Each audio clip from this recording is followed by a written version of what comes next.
Next chapter है आपका nuclei, सबसे छोटा चैप्टर है ये। कोई न्यूमेरिकल नहीं मिलेगा इसमें आपको, एक जगह खाली है, वो भी मास डिफेक्ट जहां आएगा वहीं मिलेगा, और पेपर में आता नहीं है, न्यूमेरिकल नहीं आएगा, इसका चांसेस बहुत हद तक कम है। अगर आना भी होगा तो वही एक पोर्शन है जहां से वो आपसे न्यूमेरिकल पूछेंगे। बाकी इस चैप्टर में सब आपकी थ्योरी ही है।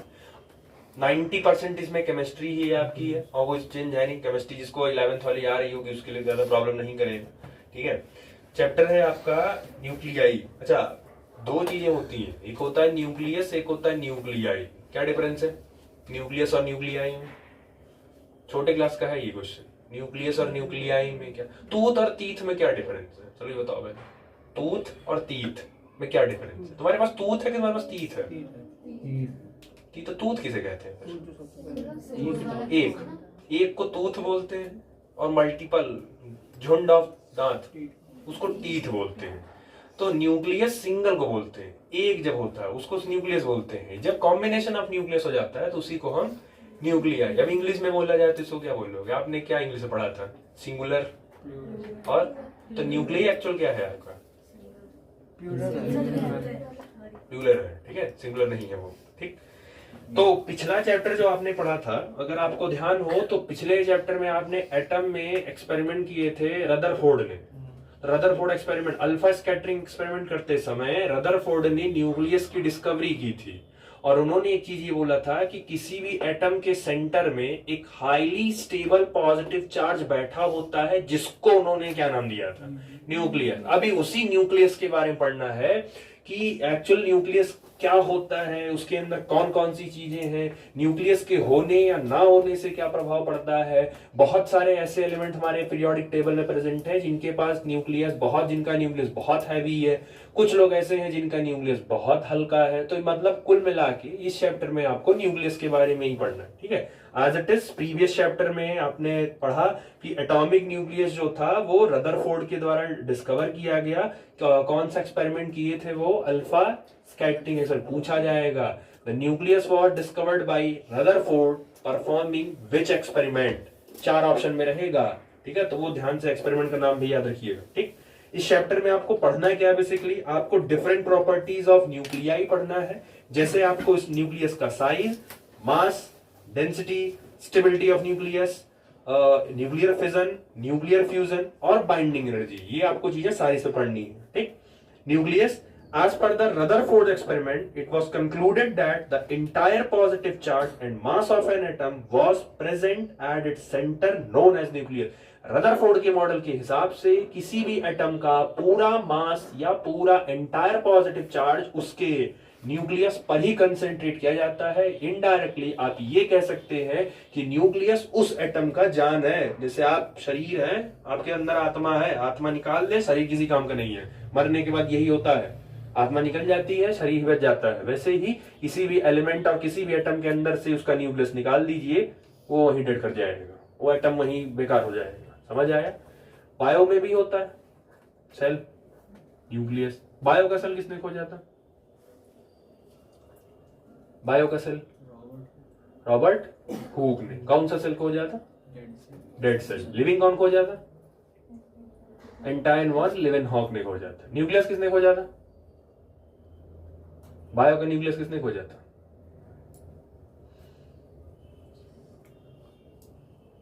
सन्नाटा। रॉबर्ट ब्राउन ने खोजा था, ठीक है।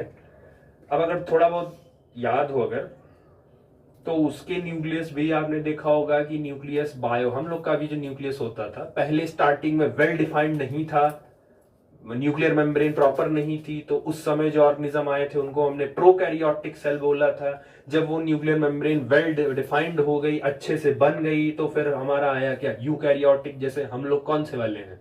प्रो की यू, हम लोग यूकैरियोटिक है, कोई संदेह नहीं है ना? यू ही हो, अब प्रो नहीं हो, ठीक है। डेवलप हो चुके हो, खाली अंदर से डेवलप हुए हो, बुद्धि से नहीं डेवलप हुए हो, ठीक है। तो बेसिकली ये न्यूक्लियस में ये जैसे कहा जाता है कि किसी भी एलिमेंट की या किसी भी एटम की या उसकी पूरी जो जिम्मेदारी होती है, पूरा जो रिस्पॉन्सिबिलिटी होता है, वो उन्हीं की न्यूक्लियस। अगर न्यूक्लियस नहीं होगा तो वो एटम सर्वाइव नहीं करेगा, वो एलिमेंट एग्जिस्ट ही नहीं करेगा। आप बताइए, बायो में आपने कोई ऐसा पढ़ा है कि वो न्यूक्लियस के बिना एग्जिस्ट करता हो? कहीं कुछ पढ़ाया गया हो कि कोई भी सेल ऐसा एग्जिस्ट करता हो जो न्यूक्लियस के बिना रहता हो? आरबीसी। कौन सा RBC? Mature RBC. Mature RBC के पास न्यूक्लियस नहीं होता है। और कोई एग्जांपल इनके अलावा जहां पे न्यूक्लियस नहीं प्रेजेंट है लेकिन वो है? नहीं याद है।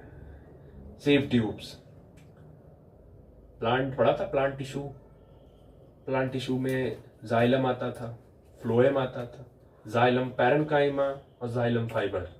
और प्लांट वाले में फ्लोएम, फ्लोएम में भी आता था phloem fibre, sieve tubes, companion cell, phloem parenchyma, phloem fibre. तो उसमें सीव ट्यूब्स जो होती हैं उनके पास न्यूक्लियस नहीं होता, उनका न्यूक्लियस बाहर होता है। ठीक है, तो ये दो ऐसे हैं, मैच्योर आरबीसी और सीव ट्यूब्स, जिनके पास न्यूक्लियस नहीं है लेकिन तब भी वो सर्वाइव कर रहे हैं। तो बायो में तो ठीक है, बायो में। और ये जो कहा जाता है कि न्यूक्लियस नहीं है, होता है न्यूक्लियस, बट उनका न्यूक्लियस एक्चुअल में बाहर प्रेजेंट होता है, तो वो बायो की चीजें हैं। तो कहना यही था कि एटम मॉलिक्यूल में या बेसिकली जो बायो वाली लिविंग वाली चीजें लेते हो उसमें तो ठीक है, न्यूक्लियस को बाहर शिफ्ट कर दिया जाता है। लेकिन जब आप ये चीज एलिमेंट और एटम में आते हो तो उसमें पॉसिबल ही नहीं है। अगर आपने किसी भी एटम के न्यूक्लियस को डिस्ट्रॉय कर दिया या किसी भी एलिमेंट के न्यूक्लियस को आपने डिस्ट्रॉय कर दिया तो वो एटम और वो एलिमेंट एग्जिस्ट ही नहीं करेगा, क्योंकि उस एलिमेंट का पूरा पॉजिटिव चार्ज या आप कह लो पूरा उसका मास कहां जाके सिचुएट होता है, उसके न्यूक्लियस में जाके कंसंट्रेट कर दिया जाता है। तो पूरी जो जिम्मेदारी है वो न्यूक्लियस के ऊपर ही आपकी रहती है। ठीक है, नेक्स्ट आता है आपका कंपोजिशन ऑफ न्यूक्लियस। न्यूक्लियस किन किन चीजों से मिलकर बना है आपका? तो न्यूक्लियस दो चीजों से मिलकर बनता है, दैट इज पहला है आपका प्रोटॉन जो कि एक पॉजिटिवली चार्ज पार्टिकल होता है, एंड सेकंड है आपका न्यूट्रॉन जो कि एक न्यूट्रल पार्टिकल होता है। समझ आया? न्यूक्लियस के अंदर यही दो लोग मिलते हैं, क्योंकि एटम के अंदर तीन लोग हैं, पहला है आपका इलेक्ट्रॉन, दूसरा है आपका प्रोटॉन और तीसरा है आपका न्यूट्रॉन। तो बोहर की थ्योरी के हिसाब से और रदरफोर्ड की थ्योरी के हिसाब से प्रोटॉन और न्यूट्रॉन एटम के सेंटर में पाए जाते हैं और दैट इज कॉल्ड न्यूक्लियस। और जो इलेक्ट्रॉन होता है वो उस न्यूक्लियस के चारों तरफ सर्कुलर पाथ ऑर्बिट शेल में क्या करता है? रिवॉल्व करता है। ठीक है, तो न्यूक्लियस में दो लोग हो गए, पहला हो गया आपका proton that is positively charge particle है, और दूसरा है आपका neutron that is neutral particle है। समझ आया? Mass of neutron is slightly greater than the mass of proton. जो प्रोटॉन का मास, अब ये सब डाटा आप याद रख के जाइएगा पेपर में, क्योंकि इस चैप्टर के लिए यही सब डाटा है जो आपसे क्वेश्चन पूछेंगे।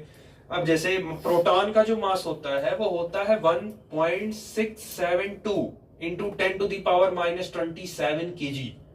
ग्राम में कितना हो जाएगा? ग्राम में बस इतना बताओ, पावर 27 से ऊपर जाएगा कि 27 से नीचे आएगा? इतना बता दो खाली। किलोग्राम से ग्राम जाना है तो पावर बढ़ेगा कि पावर घटेगा? मतलब 28, 29, 30 की तरफ जाएगा कि 26, 25, 24 की तरफ आएगा?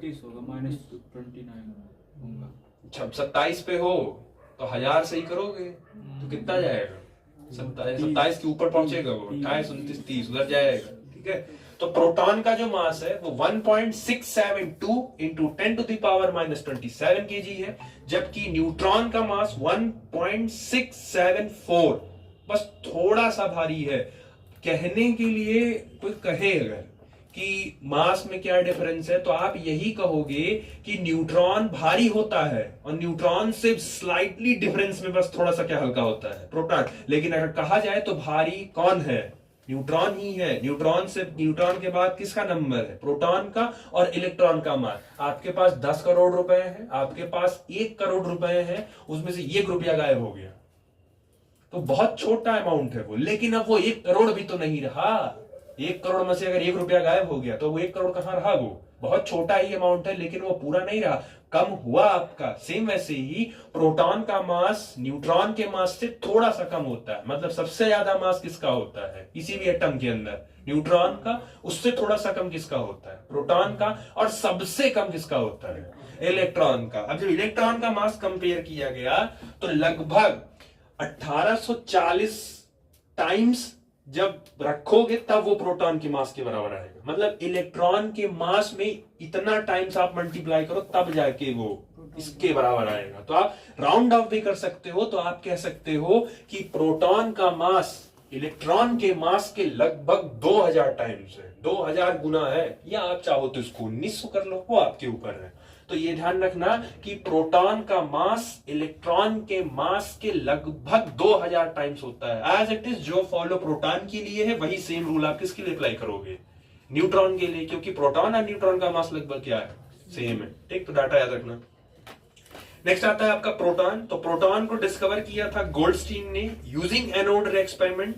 चार्ज जो होता है वो इलेक्ट्रॉन के ही बराबर होता है, बस इनका साइन क्या होता है, पॉजिटिव होता है। इलेक्ट्रॉन का चार्ज कितना होता है, -1.6 इंटू 10 टू द पावर -19, और प्रोटॉन का mass as it is same होगा, बस ये चीजें किस में रहेंगी, पॉजिटिव में। अच्छा, बता सकते हो कि इलेक्ट्रॉन का चार्ज किसने निकाला था, क्लास 11 में पढ़ाए हैं था, इलेक्ट्रॉन का चार्ज किसने निकाला, किस एक्सपेरिमेंट से निकाला, बस इतना ही बता दो। ऑयल ड्रॉप एक्सपेरिमेंट, मिलिकन पिछले साल था।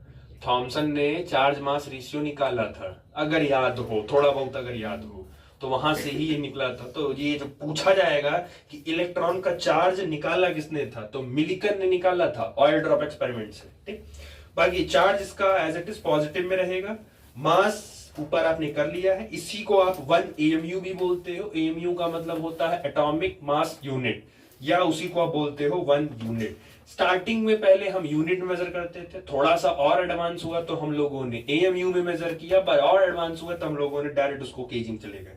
बाकी सिंबल एज इट इज आप P से कर सकते हो, P+ से भी कर सकते हो, H+ से भी कर सकते हो, 1H1 से भी कर सकते हो, वो आपका कॉमन ही रहेगा।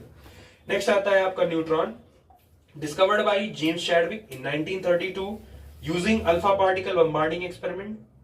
याद रखो खाली, no charge that is neutral particle होता है, मास एज इट इज आपका 1.674 होता है, power as it is same है। सिंबल के तौर पर आप N लिख सकते हो या 0N लिख सकते हो, चार्ज तो होता नहीं कोई इसके पास, बस सिर्फ मास ही होता है इसके पास। ठीक, उसके बाद आता है आपका न्यूक्लियॉन। क्या होता है न्यूक्लियॉन का मतलब है जब प्रोटॉन की संख्या और न्यूट्रॉन की संख्या को जब जोड़ते हो तो उसको हम क्या बोलते हैं, न्यूक्लियॉन बोलते हैं। प्रोटॉन और न्यूट्रॉन साथ में न्यूक्लियस का फॉर्मेशन करते हैं, लेकिन प्रोटॉन का नंबर और न्यूट्रॉन का नंबर, इनको साथ में क्या बोलते हैं, न्यूक्लियॉन बोलते हैं। ठीक, उसके बाद आपका आता है एटॉमिक नंबर। अब ये कुछ चीजें हैं बेसिक्स, आपकी क्लास 11 में है और 9 में भी आपने पढ़ा होगा। एटॉमिक नंबर को डिनोट करते हैं कैपिटल Z से।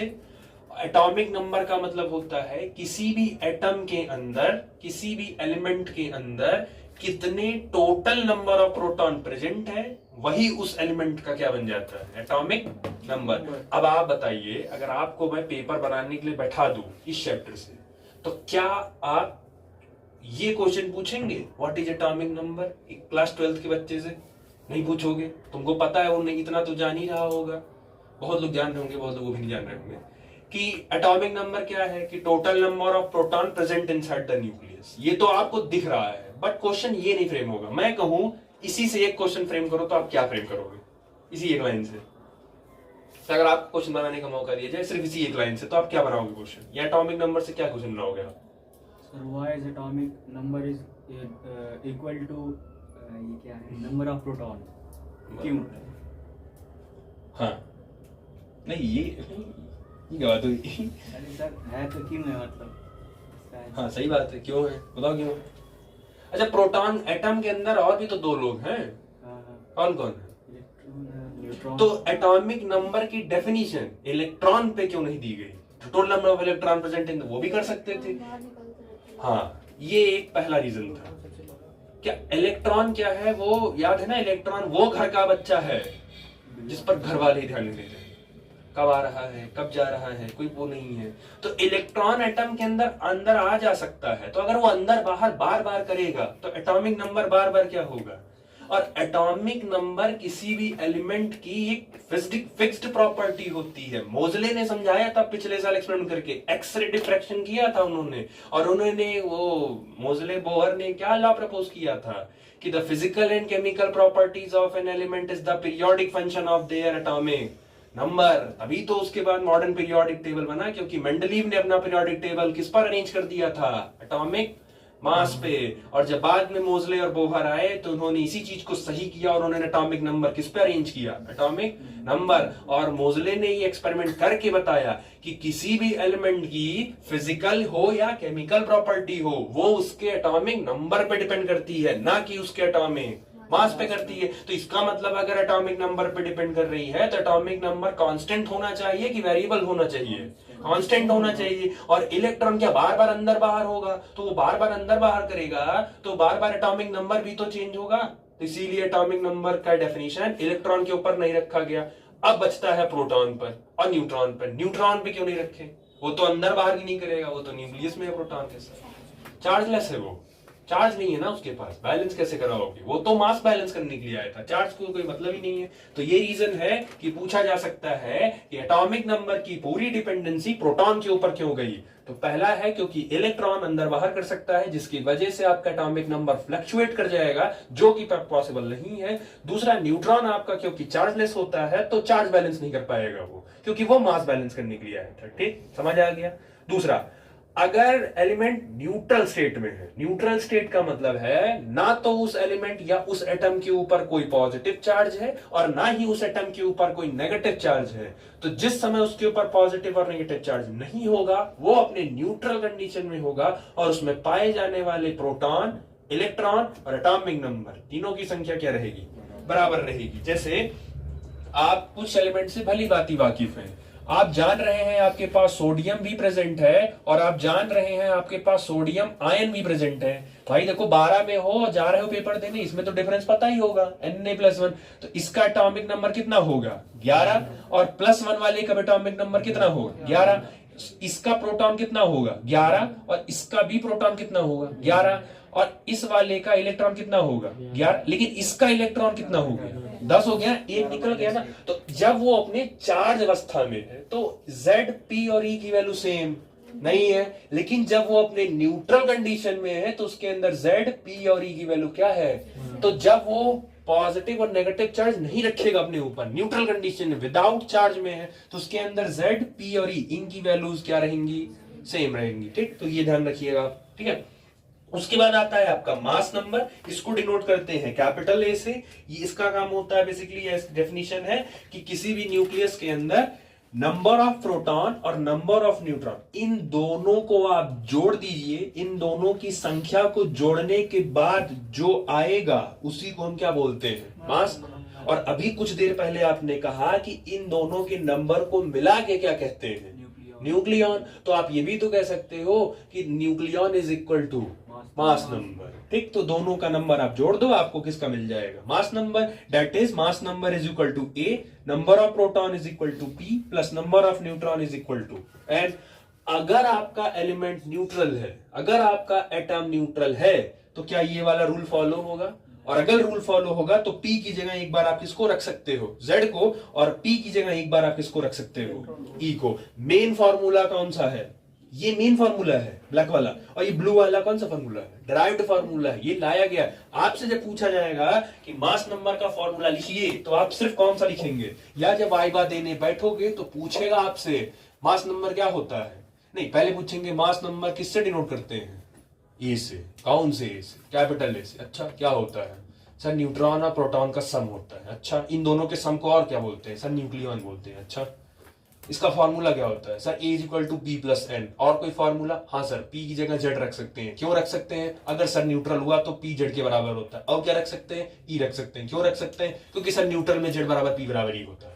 समझे, ऐसे पूछता जाएगा वो, और रुकता नहीं है एग्जामिनर, रुकेगा नहीं, वो ऐसे ताबड़तोड़ आपसे बैक टू बैक पूछता जाएगा, पता चल जाएगा कितना पढ़ के आए हो। और आप चिंता मत करो कि प्रैक्टिकल में बहुत हवा हवा पूछा जाएगा, बहुत कठिन, कुछ नहीं, बहुत सिंपल से पूछेंगे, क्योंकि फिजिक्स है ना, नाम ही काफी है, आधा तुम ऐसे ही भूल जाओगे। फिजिक्स का जा रहे हो, दूसरा वाइवा देने जा रहे हो, वो भी फिजिक्स का देने जा रहे हो, तो आधा तो आपका 50% तो वही लॉस हो गया, जो मेमोरी में रही होगी लॉस हो जाएगी। ऊपर से आपके टीचर बैठेंगे वहां साथ में, तो उनको देख के आधा लॉस हो जाएगा, क्योंकि देख के डर जाओगे उनको आधा। क्योंकि अगर नहीं बता पाए तो फिर जो होगा वो आपका होगा ही बाद में, तो आधा तो आप वैसे भूल जाओगे। तो वो आपसे बहुत सिंपल पूछेंगे, चार्ज क्या होता है, करंट क्या होता है, यूनिट क्या होता है, रेजिस्टेंस कैसे निकालते हैं, कोई लेंथ है जिसको दो टाइम्स स्ट्रेच कर दिया गया तो उसका नया वाला रेजिस्टेंस कितना होगा, फोकल लेंथ क्या होता है, कॉनकेव का पावर क्या होता है, साइन क्या होता है, यही सब पूछेंगे पहले वो।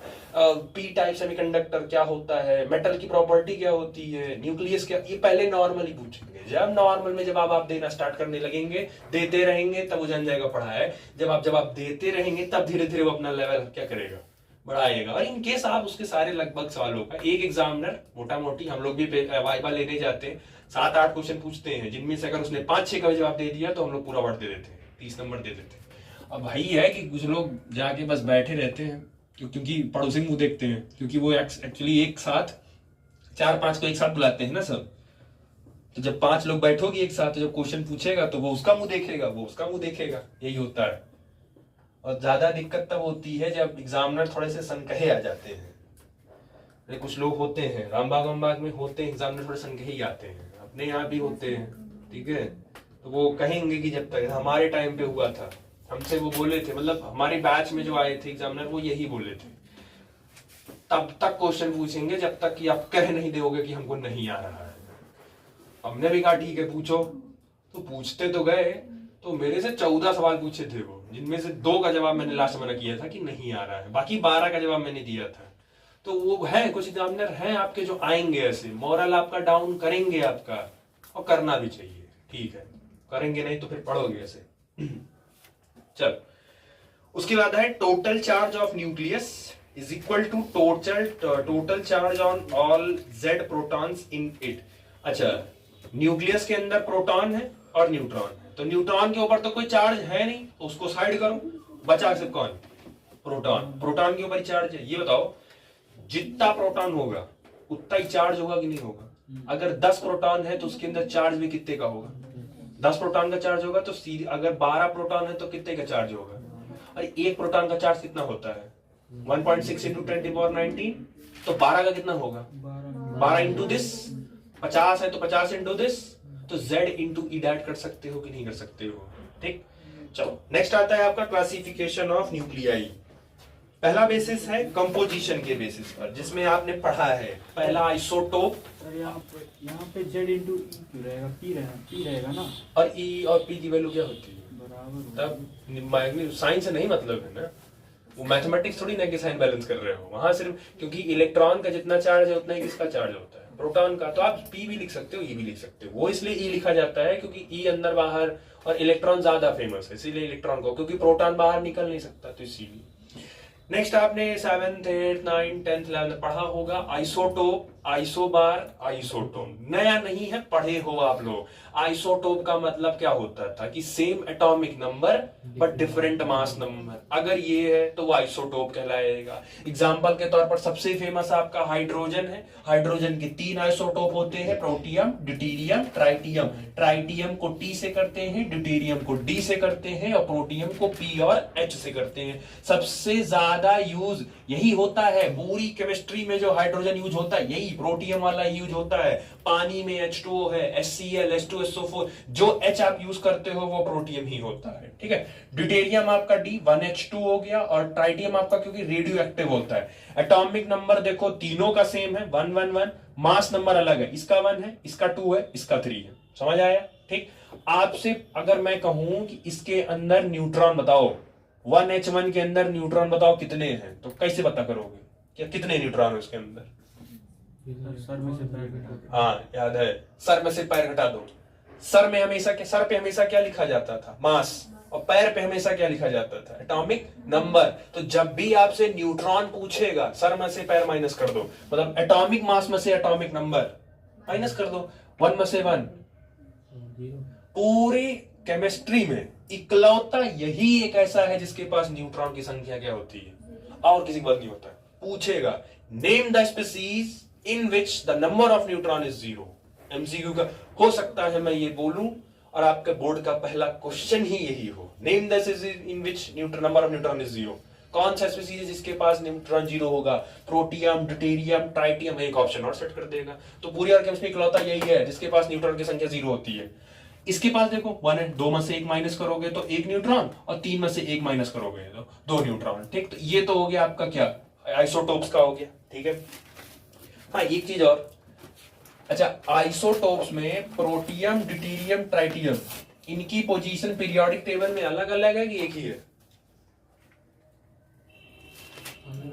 एक ही है, क्योंकि तीनों को मिला के क्या मिल गया, तो इनकी पोजीशन एक ही हो गई ना, हाइड्रोजन काम करता। तो आइसोटोप्स की पोजीशन पीरियोडिक टेबल में रहती है, अपनी एक फिक्स रहती है उनकी। ठीक है, नेक्स्ट आता है आपका आइसोबार। टॉप का रिवर्स कर दो, आइसोबार में क्या हो जाएगा, एटॉमिक मास नंबर आपका सेम हो जाएगा और एटॉमिक नंबर आपका क्या हो जाएगा, डिफरेंट हो जाएगा। जैसे ये रहा आपका कार्बन 14 6 और 7 नाइट्रोजन 14।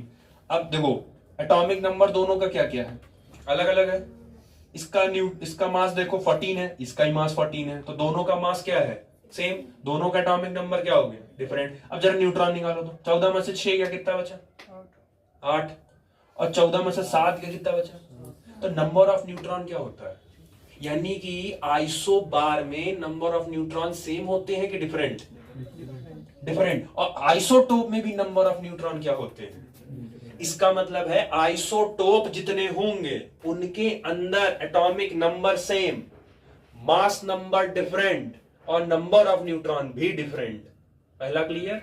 दूसरा, isobar mass number same, atomic number different और नंबर ऑफ न्यूट्रॉन भी डिफरेंट होंगे। समझ आया। तीसरा है आपका, इसमें देख लो भाई, 40 में से 18 माइनस करो कितना आएगा, 22। 40 में से 20 माइनस कितना आएगा, तो नंबर ऑफ न्यूट्रॉन इसमें भी डिफर आया। मास दोनों का सेम है और एटॉमिक नंबर भी दोनों का अलग है। पीरियोडिक टेबल में दोनों की जगह अलग अलग है कि नहीं है, कैल्शियम की अपनी जगह है और आर्गन की अपनी जगह है। ठीक। तीसरा आता है आपका आइसोटोन। आइसोटोन का मतलब है जिसमें नंबर ऑफ न्यूट्रॉन की संख्या सेम हो, उसको बोलते हैं आइसोटोन। जैसे बेरिलियम और लिथियम, 8 में से 4 माइनस करोगे तो 4 और 7 में से 3 माइनस करोगे तो 4, मतलब ये दोनों के अंदर न्यूट्रॉन की संख्या क्या है, सेम। समझ आया। एक और होता है बट वो क्योंकि कंपोज इसमें नहीं आएगा ना, न्यूक्लियस के कंपोजिशन में नहीं आएगा, वो आएगा आपका आइसो इलेक्ट्रॉनिक्स। नाम से ही क्लियर है, क्या सेम होगा इसमें, नंबर ऑफ इलेक्ट्रॉन। इसमें नंबर ऑफ इलेक्ट्रॉन सेम होते हैं। ठीक, तो ये हो गया आपका न्यूक्लियस के बेसिस पर। चलो ये पहला हो गया आपका। उसके बाद आता है आपका स्टेबिलिटी, बेस्ड ऑन स्टेबिलिटी। पहला है आपका stable nuclei, nuclei which do not undergo radio active isotope. जो स्टेबल होगा, जिनका न्यूक्लियस स्टेबल होगा, वो अपने आप को नहीं तोड़ेंगे। तोड़ने का इन द सेंस फिजिक्स की भाषा में उसको बोलते हैं डीके, रेडियो एक्टिव डीके। जैसे सब में तोड़ने का डेफिनेशन अलग अलग है। इंग्लिश में तोड़ने को क्या बोलते हैं, ब्रेक। बहुत सही। बायो में तोड़ने को क्या बोलते हैं,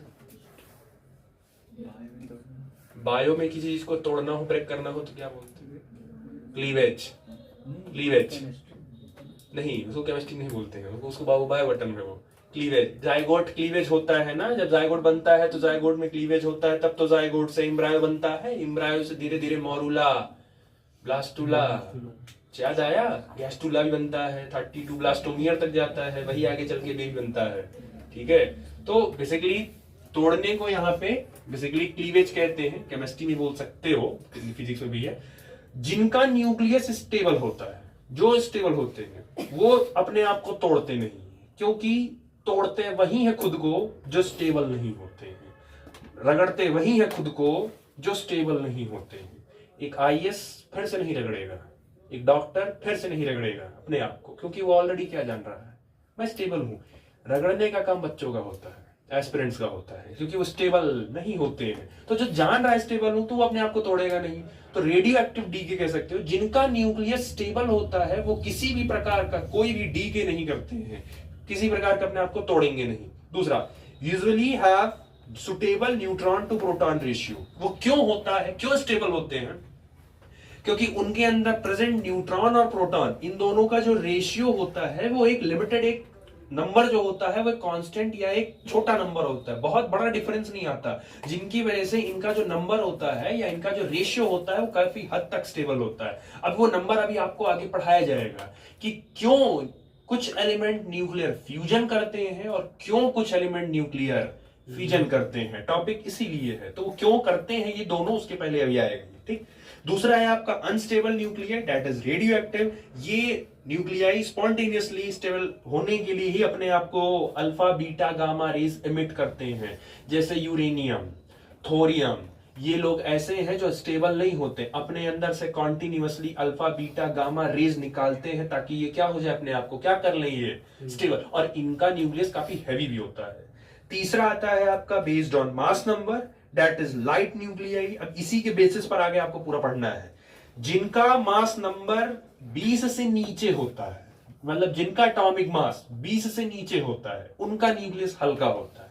इसका मतलब है हाइड्रोजन से लेके 20 तक किसका मास आएगा, नहीं कैल्शियम का 40 हो जाता है, 20 तक किसका आएगा, कौन से एलिमेंट का 20 तक पहुंच जाता है लगभग अप्रोक्सीमेटली, सोडियम। सोडियम का कितना हो गया, 23, 11 का 23 हो गया, लगभग 10 का 10 कौन है, नियॉन। तो लगभग हाइड्रोजन से लेके नियॉन तक, यहां तक के जो है वो उनका जो न्यूक्लियस होता है वो क्या होता है, काफी हल्का होता है, ठीक। मोर स्टेबल होता है और बहुत ज्यादा स्टेबल होता है, क्योंकि हल्का न्यूक्लियस तो स्टेबल रहेगा।